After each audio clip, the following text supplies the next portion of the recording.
ब्राह्मण कभी पंडित हो ही नहीं सकता है। ब्राह्मण शब्द अपने को बोलता है कि मैं श्रेष्ठ हूँ, वो सबसे गलत बात है। राम तो एक जो वाल्मीकि ने जो किताब लिखी, उसका पैदाइश पात्र है। मांझी जी ऐसा बोले हैं तो बहुत धन्यवाद के पात्र हैं। जैसे वो कहावत नहीं है, बेगाने की शादी में अब्दुल्ला दीवाना, तो बेगाने के धर्म में दलित दीवाना हो ले है। हाँ, उनको ना समझी है, उनको समझ नहीं है, कोई समझाने वाला नहीं है। मैं आज तक कभी जीवन में मंदिर नहीं गया, कभी सत्यनारायण कथा नहीं सुना, कभी जो है किसी के भजन कीर्तन में नहीं गया, मैं किसी जुलूस में नहीं गया, क्योंकि हमको लगता था इसकी चीज़ है और मैं सम्मान के साथ रहूँगा तो इससे अलग होकर ही रहूँगा। हम लोग सब मिलके उनका समर्थन करते हैं और करना चाहिए। वैसे व्यक्ति बिरले हैं मांझी साहब का, जिस तरह से वो बात बोलते हैं दबंगता से, साफ वही से प्रशंसा की पात्र हैं, इसमें कोई शक बात नहीं है। जीतन राम मांझी जो बयान दिए हैं पंडित को लेके, उसके बाद जो विवाद हुआ है, मांझी जी की जीप पर 11 लाख का इनाम और बाकी जो चल रहा है मामला मीडिया में चल रहा है, बात करेंगे इसी मुद्दे पे। जीतन राम मांझी साहब के कॉलेज के फ्रेंड हैं और पूर्व आईएएस हैं बुद्ध शरण हंस साहब, इनसे बात करेंगे। जो मांझी जी का बयान आया, सबसे पहले सर उसी बात करेंगे कि पंडित को मांझी जी बोले। देखिए ऐसा है, पंडित शब्द को लोगों ने कम समझा या तो एकदम समझा नहीं। पंडित पाली शब्द है। गौतम बुद्ध ने अनेक बार इस शब्द को प्रशंसा किया है कि आदमी को पंडित होना चाहिए, यानी विद्वान होना चाहिए।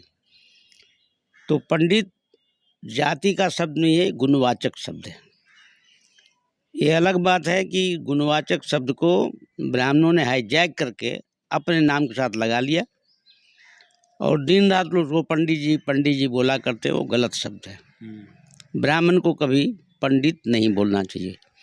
ब्राह्मण को जो भी उससे काम लेते हैं, धार्मिक, विवाह में, पूजा में, श्राद्ध में, तो जाति के आधार पर वो जाता है कि ब्राह्मण ये काम कर सकता है, तो इसलिए ब्राह्मण ब्राह्मण है, वो पंडित नहीं है।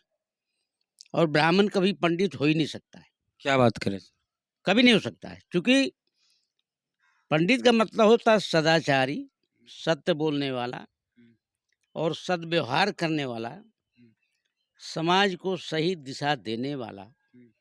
तो ब्राह्मण के चरित्र में यह गुण है ही नहीं। वो तो पाखंड सिखाता है, आत्मा नहीं है आत्मा सिखाता है, ईश्वर नहीं है ईश्वर सिखाता है, मोक्ष नहीं है मोक्ष सिखाता है। तो पंडित तो हर गलत काम को समाज में दे के समाज को बर्बाद करने वाला समुदाय है, इसलिए वो पंडित नहीं हो सकता है। सदाचारी सद्व्यवहारी उसके संस्कार में है ही नहीं। श्रेष्ठ कुल बोला जा रहा है कि ब्राह्मण श्रेष्ठ कुल का होता है, और मांझी जी ने ब्राह्मण श्रेष्ठ कुल का अपमान किया है। इसलिए मांझी जी का जो जीभ काट के लाएगा उसको 11 लाख का इनाम दिया जाएगा, ये कहना मैथिली ब्राह्मण गजेंद्र झा का, जो कि बीजेपी के नेता हैं। अब देखिए, श्रेष्ठ कुल का परिभाषा है जिसमें पंचशील का पालन करता हो, वह श्रेष्ठ है और वो श्रेष्ठ कुल है। पंचशील क्या है? जो बुद्ध ने बताया कि जो किसी की हिंसा नहीं करे, किसी की हिंसा होने नहीं दे, जो झूठ नहीं बोले, जो परस्त्री गमन नहीं करे, व्यभिचार नहीं करे, जो नशा नहीं करे, तो इस तरह के लोग जो हैं पंचशील को मानने वाले, वो श्रेष्ठ हैं, बुद्ध ने कहा, और उसके कुल को श्रेष्ठ कुल कहा। अब केवल पाखंड करके और झूठ बोलकर अंधविश्वास फैला के अपने को श्रेष्ठ कहोगे तो आप अपना बड़प्पन आप करोगे, दुनिया आपका बड़प्पन नहीं कर रहा है। कहीं भी ब्राह्मण के कृत्य को प्रशंसा नहीं होती है, देश के किसी कोने में नहीं और विदेश में तो किसी विदेश में नहीं, कि ब्राह्मण का काम भारत में बहुत अच्छा है। किसी इतिहासकार ने इसके कृत्य को ठीक नहीं बोला, चाहे वो मेगास्थनीज ईसा से 322 वर्ष पहले आए हों, या कोलंबस 1498 में आए हों, या आज ग्रियर्सन जो आए थे यहाँ कलेक्टर हुए थे, उसने साफे लिखा था कि if you meet at a time with Brahmins and cobra you first kill the Brahmins then cobra. ये ग्रियर्सन का कृत्य है जो गया में और पूर्णिया में कलेक्टर हुए थे। वो अपने कलेक्टर के सक्सेशन नोट में लिखा है कि ब्राह्मण सांप अगर एक साथ मिल जाए तो पहले ब्राह्मण को पीट दो, कोबरा को बाद में पीटना। तो पेरियार साहब के बारे में बोला जाता है। पेरियार तो होता ग्रेजुएशन के बाद में बोले हों, तो 1498 में बोले थे, अथी 1900 ईस्वी में बोले थे। उसमें तो नायकर साहब का जन्म भी नहीं हुआ था, 1900 ईस्वी में बोले थे। तो इस तरह से अपने को श्रेष्ठ करना, मुँह मिट्ठू बनना तो अच्छी बात नहीं है। वो ब्राह्मण कभी श्रेष्ठ हो ही नहीं सकता है, तो पाखंड फैलाता है। और जो ब्राह्मण का काम छोड़ के दूसरा कोई काम करता है तो हम उसको पद से जानते हैं। कलेक्टर हो तो हम कलेक्टर के नाम से जानते हैं, ब्राह्मण कलेक्टर तो नहीं बोलते हैं। अगर एसपी ब्राह्मण हुआ तो हम एसपी साहब बोलते हैं, ब्राह्मण एसपी साहब तो हम नहीं बोलते। अगर दरोगा है तो हम दरोगा के नाम से जानते हैं। चपरासी अगर ब्राह्मण तो चपरासी नाम से जानते हैं। उसके जात से उसकी पदवी जाति नहीं है, तो उसके पद से हम उसका श्रेष्ठ मानते हैं, चाहे चपरासी हो या कलेक्टर हो या एसपी हो, जैसे आम आदमी को मानते हैं। तो जहाँ ब्राह्मण शब्द अपने को बोलता है कि मैं श्रेष्ठ हूँ, वो सबसे गलत बात है, सबसे गलत प्रचार है, सबसे गलत धारणा है। ब्राह्मण कर्म श्रेष्ठ कभी नहीं हो सकता है, किसी कृत पर नहीं। मांझी जी बोले हैं सर कि हम लोग बाबा साहेब अम्बेडकर के नालायक संतान हैं, क्योंकि जय भीम जो बोलते हैं उनको हम कहना चाहते हैं कि हम लोग क्या जय भीम बोलने लायक हैं? बाबा साहब की बातों पर चलते हैं। अरे अगड़ी जाति या दूसरी जातियों को छोड़ दो, कम से कम अपने दलितों में आपस में इंटरकास्ट मैरिज करो, जैसे दलितों में जो जातियां हैं उसमें। तो इसके लिए तो आप तो सबसे बड़े उदाहरण हैं सर। ये जो है, इस बात के लिए मांझी जी को प्रशंसा करनी चाहिए कि इतनी अच्छी बात उन्होंने अपने विचार से, अपने पद से बोला कि हम बाबा साहब के सचमुच नालायक संतान हैं, यदि बाबा साहब के बताए विचारों पर नहीं चलते हैं तब। तो बाबा साहब ने सबसे पहले 22 प्रतिज्ञा सिखाई थी। 22 प्रतिज्ञा में मतलब है कि आधी प्रतिज्ञा है कि हिंदू धर्म के सारे कृत्य को छोड़ो, और 11 है कि बौद्ध धर्म के सारे जो उसूल है उसको मानो। तो 22 प्रतिज्ञा पर अगर जय भीम बोलने वाला चलता है तो सही है, नहीं चलता है तो नालायक संतान है। जय भीम बोलने से तुम अच्छे नहीं हो जाओगे, जय भीम के द्वारा बताए गए विचारों पर चलने से तुम अच्छे हो जाओगे। तो अगर मांझी जी ऐसा बोले हैं तो बहुत धन्यवाद के पात्र हैं। इस बात को बोलने में उन्हें ऐसा एग्जाम्पल देना भी चाहिए था, जो देने में समय के अंतराल में वो चूक गए कि बच्चों का विवाह यदि मुसहर के अलावे भुइयाँ में करते, मेहतर में करते, दुसाध में करते, चमार में करते, तो लगता कि बाबा साहब के विचारों पर मांझी साहब जीवन भर चले। मगर समय में वो चूक गए, वो नहीं कर पाए। मगर फिर भी अगर ऐसा बोले हैं तो समय का मार्गदर्शन है, उनकी प्रशंसा करनी चाहिए। और हमको उनके विचारों के अनुसार बाबा साहब के 22 प्रतिज्ञा पर चलकर अपने परिवार को, अपने समाज को एक दृष्टांत देना चाहिए। मैं जो इतनी दावत से बात बोलता हूँ, तो मैंने अपने जीवन में, अपने परिवार में 10 परिवारों का अंतर्जातीय विवाह कराया है। भाई का, भतीजे का, भतीजी का, भगनी का, भगना का विवाह जो है अंतर्जातीय। शेड्यूल कास्ट में भी, ओबीसी में भी, यहाँ तक कि एक ब्राह्मण परिवार में भी हमारे एक परिवार की शादी हुई है, ब्राह्मण लड़की आई है, वो भी बौद्ध है। तो इस तरह से हम एग्जाम्पल दिया। मांझी जी अगर परफेक्ट होते तो बेचारे एग्जाम्पल देते, लेकिन उस समय उनको ज्ञान नहीं हुआ होगा, होश नहीं रहा होगा, चूक गए। मगर आज के तारीख में अगर बोले हैं, बहुत प्रशंसा का पात्र है। ऐसी बात बोलने वाले हमारे लोग कम हैं, और कम हैं, और एग्जाम्पल अगर कोई दिए हैं ऐसा करके, जिनको मैं नहीं जानता हूँ, तो प्रशंसा के पात्र हैं। भाई करो, बोलो तो करो, अब करो तब बोलो, दोनों चीज होना चाहिए। केवल बोलना भी गलत है। एक चीज और बोले हैं कि राम के बारे में बोला जाता है, तो हम राम को मानते ही नहीं कि कोई आदमी था राम, वो काल्पनिक पात्र है। देखिए, राम तो एक, जो वाल्मीकि ने जो किताब लिखी उसका पैदाइश पात्र है। उस किताब में अगर राम की चर्चा नहीं होती तो कोई राम को नहीं जानता। तो ये किताब का पात्र है। तो किताब में तो काल्पनिक बातें होती है, काल्पनिक कथा होती है। उसकी कथा में बहुत सी अच्छाइयाँ हैं, तो किताब के कहानी की अच्छाइयाँ हैं। अगर उस किताब में बहुत सी बुराइयाँ हैं, तो किताब के कथाओं की बुराइयाँ हैं। काल्पनिक तो है ही है, उसमें कोई दो राय नहीं है कि राम काल्पनिक नहीं है, किताब का पात्र है। राम कभी समाज का पात्र नहीं हुआ, देश का पात्र नहीं हुआ, किताब का पात्र है। तो किताब की बात तो किताब में रह जाती है। उसका कोई आदर्श समाज में आ गया, नहीं आ गया, कोई केयर नहीं करता है। तो ये तो पूर्णतः जो है सो, अगर वाल्मीकि नहीं लिखते रामायण, तो राम उसमें नहीं आते। और वाल्मीकि से पहले किसी किताब में राम की चर्चा नहीं है, किसी वेद में राम की चर्चा नहीं है, किसी पुराण में राम की चर्चा नहीं है, किसी स्मृति में राम की चर्चा नहीं है। तो ये तो ठीक कहना है वाल्मीकि कि राम जो है बिल्कुल काल्पनिक पात्र है, और माझी जी का कहना बिल्कुल 100% सही है, उन्होंने ठीक कहा है। पंडितों के बारे में जो कहा उससे सहमत हैं? पंडित तो कहा ना कि पंडित गुणवाचक शब्द है, जातिवाचक शब्द नहीं है। किसी ने उसको हाईजैक कर लिया। अब मैं अपने नाम के साथ अगर बुद्ध लिखूंगा तो मैं बुद्ध तो हूँ नहीं। बुद्ध के शब्द को मैंने श्रद्धा या जो भी हो उसके पूर्वक मैंने अपनाया। तो पंडित तो जाति विशेष शब्द नहीं है। मांझी जी उसी भाषण में बोले हैं कि केंद्र सरकार सभी चीज़ों को बेच रही है, एयरपोर्ट, एयरलाइंस, फलना चिलना सब तो बिक रहा, BSNL ये वो सब, ऐसा मांझी जी बोले। तो उसमें जब प्राइवेट हो गया तो आरक्षण खत्म हो गया, तो सब कुछ बिक रहा है, आरक्षण खत्म हो रहा है, केंद्र सरकार कर रही है और केंद्र में बीजेपी की सरकार है और मांझी जी बीजेपी के साथ हैं। यह दोहरा चरित्र है। अगर सारा चीज बिक रहा है और गवर्नमेंट का कृत्य आपको पसंद नहीं है, तो आप भाजपा के क्यों साथ देते हो? तो डबल स्टैंडर्ड कैरेक्टर हो गया। उसके सारे अवगुण के आप साथ दे रहे हो।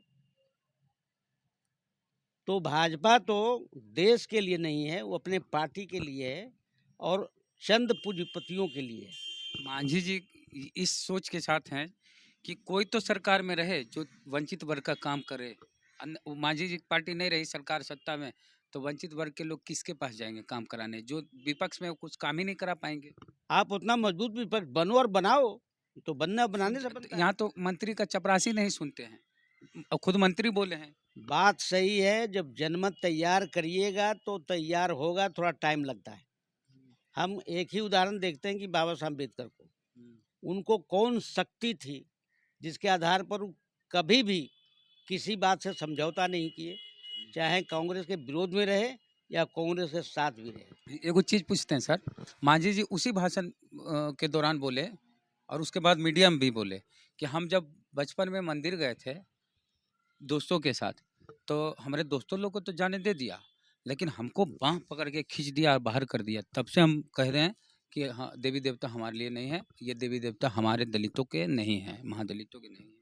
देखिए, आपके साथ कभी ऐसा हुआ बचपन, आप भी दलित समुदाय से आते हैं, पासवान जाति से आते हैं, कभी आपके साथ भी ऐसा हुआ कि मंदिर आप जाना चाहें, आपको जाने नहीं दिया गया बचपन में? देखिए ऐसा है, मंदिर में जाने देना नहीं जाने देना, किसी हिंदू धर्म के ग्रंथ को पढ़ने देना नहीं पढ़ने देना, छूने देना नहीं छूने देना, ये ब्राह्मण का एक अधिकार है। इस स्तर पर वो सही करता है, उसकी चीज है। वो नहीं कहता है तो जबरदस्ती आप उसमें शामिल होगे तो बेइज्जत हो गए होगे। किसी नौकर को यह कहना कि मकान मेरा है, ये तो गलत होगा ना। जिस मकान में रहते हो नौकर के रूप में, तो तुम नौकर हो, मालिक कैसे बन जाओगे? तो मंदिर ब्राह्मण का है। बनाते हैं दलित, चंदा देते हैं दलित पिछड़े, और मिस्त्री से लेके मजदूर तक हैं दलित पिछड़े, तब ब्राह्मण का कैसे हो गया? ब्राह्मण का इसलिए है कि आप उसमें सारी चीज एज ए सर्वेंट करते हो, मालिक के रूप में नहीं करते हो। चाहे मकान बनाओ या उसका प्लास्टर करो या उसका जो करो, तो सर्वेंट रूप में तो सर्वेंट ही मानेगा वो, और उसी रूप में आपको रहना है। सम्मान पाना है तो बाबा साहब ने जो कहा है कि बुद्ध का रास्ता है, पकड़ो जहाँ समानता है। आपको सर बचपन में कभी ऐसा हुआ मंदिर से नहीं जाने दिया मंदिर? मैं सवर्ण के गांव का हूँ, मेरे गांव में श्रवण का दबदबा था। कौन गांव बता भी दीजिए। मैं वजीरगंज गया जिले के वजीरगंज थाने का तिलोरा गांव का रहने वाला हूं। मांझी के गांव से मुश्किल से 12 किलोमीटर दूरी पर मेरा गांव है। तो हमारे गांव में छुआछूत, दुराव हर तरह था। बचपन में हमको अनुभव हो गया कि ये पूजा, ये मंदिर, ये सवर्णों ब्राह्मणों का वर्चस्व का चीज़ है, वहाँ जाना बेइज्जती है। बचपन में मेरे कान में पड़ गया। तो मैं आज तक कभी जीवन में मंदिर नहीं गया, कभी सत्यनारायण कथा नहीं सुना, कभी जो है किसी के भजन कीर्तन में नहीं गया, मैं किसी जुलूस में नहीं गया, क्योंकि हमको लगता था इसकी चीज़ है और मैं सम्मान के साथ रहूँगा तो इससे अलग होकर ही रहूँगा। तो अपने सदाचार से मैं गांव में सम्मान पाता था। वो लोग कहता था भाई सदाचारी आदमी है, पढ़ने वाला आदमी है, मंदिर नहीं जाता है, तो नहीं जाता। अब तो लोग कहता है कि भाई अब तो छुआछूत नहीं है, अब तो आप समक्ष हो गए, सक्षम हो गए, अब आप मंदिर चलो, आप जो कहोगे वही करेंगे, जहाँ कहोगे वही मंदिर बनाएंगे। हमने कहा हमको अब इसकी ज़रूरत नहीं है, हम इससे ऊपर उठ गए हैं। मैंने अभी सर, जैसे वो कहावत नहीं है, बेगाने की शादी में अब्दुल्ला दीवाना, तो बेगाने के धर्म में दलित दीवाना हो ले है। हाँ, उनको ना समझी है, उनको समझ नहीं है, कोई समझाने वाला नहीं है। तो समझाइए रे मांझी साहब। तो बाबा साहब अम्बेडकर ने लोगों को समझाया और लोग समझा नहीं, तो अब दोष तो जो नहीं समझा उसका है। मैंने मांझी साहब को कई बार इस बात का ताकीद किया कि भाई आप सक्षम हो तो समाज में बोलो। अब मांझी साहब ने अपने उसी बयान में बोल दिया कि तुम शराब पियो मगर रात में पियो, अब पी के सो जाओ। इससे बढ़कर गलत संदेश कुछ नहीं हो सकता है। बाबा साहब अम्बेडकर ने तो सीधे कहा था कि शराब नहीं पीना है, हमको दूध और मट्ठा पी के आगे बढ़ना है। क्यों शराब पिएंगे? दूध और मट्ठा तो है पीने लायक। अच्छा सर, एक बात पूछते हैं, नाले में गटर में घुस के सफाई करते हैं और पोस्टमार्टम करते हैं लोग, तो पूरे होशो हवास में कर लेंगे क्या, मर जाएंगे ऐसे ही? भाई देखो, इसके बारे में सीधा कहता हूँ कि जो गलत काम है उससे अलग हट जाओ। क्यों गटर साफ करेगा? उसके लिए मशीन बनी है, कहाँ मशीन लगा है सर? लाओ, नहीं लाओ तो तुम मरो, सर, तुम भी मरो, हम भी मरेंगे। क्यों मशीन में जाएगा, क्यों गटर में जाएगा? ऑपरेशन करने के लिए मशीन आए, मशीन से ऑपरेशन कराओ, क्यों मेहतर जाएगा? तो सरकार ने जानबूझ के गंदगी फैलाता है और गंदा आदमी पैदा करता है। आज के मशीन के युग में जर्मनी में मुर्गी भी मशीन से कटती, बकरा भी मशीन से कटता है। अमेरिका, इंग्लैंड, जर्मनी, चीन, जापान में मशीनें चलती है। छुरी कैंची नहीं बिकती है उन देशों में। छुरी कैंची क्या जरूरत है? जब कोई चीज़ काटना नहीं, हर चीज़ मशीन से कटती है। यहाँ तो मशीन इसलिए नहीं लाता है कि इसमें गरीब आदमी उससे बदतर जीवन जीता रहे और उसको हम खुशामद करके कुछ पैसे दे को गलत कराते रहे। आज के मशीन के युग में मेहतर नहीं होना चाहिए, मेहतरों को काम छोड़ देना चाहिए। मैं म्यूनिसिपलिटी अफसर रहा हूँ करीब 1 साल, और मैंने अपने टाइम में करीब 1 दर्जन मेहतर को काम छोड़वा दिया कि तुम सक्षम हो, तुम जाके सब्जी बेचो, और सब्जी बेचा। तुम जाके स्टेशन पर मोटिया का काम करो, बस में मोटिया काम करो। भाई ये सब काम तो है ना। मैं मुजफ्फरपुर में ट्रांसपोर्ट मजिस्ट्रेट था, तो एक मेहतर को फुसलाया कि तू मेरे सामने भूजा बेचो। तो मेहतर काम छोड़वा के उसको मैं पूंजी दिया, भूजा बेचता था। लोग कहते थे कि आप मेहतर से भूजा बेचवाते होंगे, तुरा मन है खाओ, न मन है मत खाओ। वो बेच रहा है अपना। तो बाद में लाचारी मुल्लो भी खाने लगा कि भूजा बेच रहा है मेहतर, तो ये तो साफ सुथरा है भाई। मैंने कहा कि साफ सुथरा कपड़ा पहन के आना, नहा धो के आना, ठाठ से रहना, एक टोपी पहन के रहना, टोपी वाला भूजा। मैंने तो साले 4 साल उसको भूजा बिचवाया। अच्छा सर, अब बता दीजिए कि कहाँ मांझी साहब और आप साथ में पढ़े थे? मैं और मांझी साहब एक इलाके का आदमी हूँ। गया कॉलेज गया में मैं प्री क्लास उसमें कहलाता था, मैंने आईए का फर्स्ट बार प्री होता था। वहाँ से लेके बीए तक साथ साथ रहे, हमसे एक साथ जूनियर रहे। बहुत अच्छे मेहनती आदमी थे, बहुत बढ़िया से रहते थे। बचपन में भी साफ़ सुथरा रहने वाले व्यक्ति थे, बहुत अच्छे साफ़ सुथरा से रहते थे, पढ़ते थे और अच्छा आचरण था। मेधावी थे? हाँ, मेधावी थे, इसमें कोई शक नहीं है। उनका बचपन का संस्कार बहुत अच्छा था, बहुत अच्छा था। और जो संस्कार के बल पर आज भी नेताओं में सबसे चर्चित व्यक्ति मांझी साहब हैं, उनमें दुर्गुण नहीं के बराबर है। तो इसलिए मैं उनकी प्रशंसा करता हूँ। मगर बौद्ध धर्म के बारे में अगर खुलेआम वो बोलते तो समाज में असर पड़ता, लोगों को बहुत बनाने का मतलब 3 चीज़ें होना है। सबसे पहले सुशिक्षित, दूसरा है कि बिल्कुल व्यापार करके खाओ कमाओ, और तीसरा है कि सदाचारी रहो। बौद्ध की 3 शर्त हैं। सदाचारी रहो, संपन्न बनो, सुशिक्षित बनो। अगर मांझी साहब ऐसा किए रहते तो आज पूरे बिहार में उनकी चर्चाएं होती। अभी भी हो रही है। अभी भी हो रही, तो अच्छे गुण हैं मगर और अच्छा होना चाहिए था। एक ही बार में खोजिएगा सर, इतने में तो बाबा साहब के 22 बवाल हो प्रतिज्ञा पर वो बात करते, करेंगे। है ना, बात करते तो बहुत अच्छी बात थी। और जो भी कर रहे हैं प्रशंसा की बात है कि इतने कलेजे की बात बोल रहे हैं, बहुत साफ वही से बात बोल रहे हैं। हम लोग सब मिलके उनका समर्थन करते हैं और करना चाहिए। उसे व्यक्ति बिरले हैं मांझी साहब का, जिस तरह से वो बात बोलते हैं दबंगता से, साफ वही से प्रशंसा की पात्र हैं, इसमें कोई शक बात नहीं है।